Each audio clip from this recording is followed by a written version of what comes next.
Imagine waking up in the middle of the night to discover that half of your beachside property has collapsed onto the sand upon which it is built. It may sound unlikely, but many living along Sydney's northern beaches fear that without more support from their local councils, their homes could be next.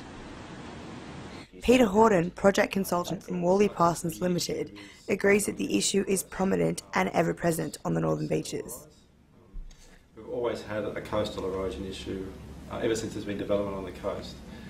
Back at Collaroy, there was houses being damaged in the 1920s. Earlier this year, a bill aimed at helping waterfront properties deal with coastal erosion was introduced into State Parliament, with approximately 200 houses in 15 local hotspots identified as under threat of serious coastal erosion. Since its introduction, there has been conflict between councils and coastal communities regarding whether or not the government's priority will be to protect public safety over the safeguard of some of Australia's best beaches. Local Collaroy resident Bill Thorpe has recently purchased a waterfront property where the sand literally meets the grass in his backyard. He agrees that coastal erosion is an extremely difficult issue for local councils to address.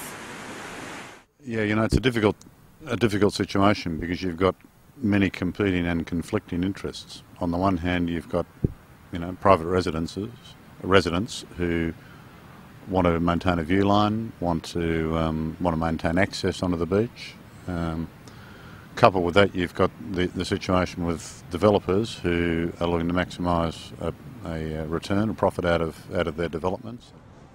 With more than 80% of the state's population living and working on the eastern seaboard, the matter is being discussed at all levels of government.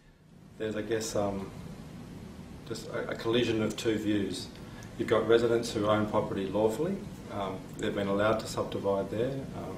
Decisions that were made in the 1900s, for example, in Collaroy and Narrabeen. The state government tends to have a philosophy of pushing everything onto local government to solve, and local government often doesn't have the capacity, the financial resources to handle it. Stephanie Buckle, UTS News.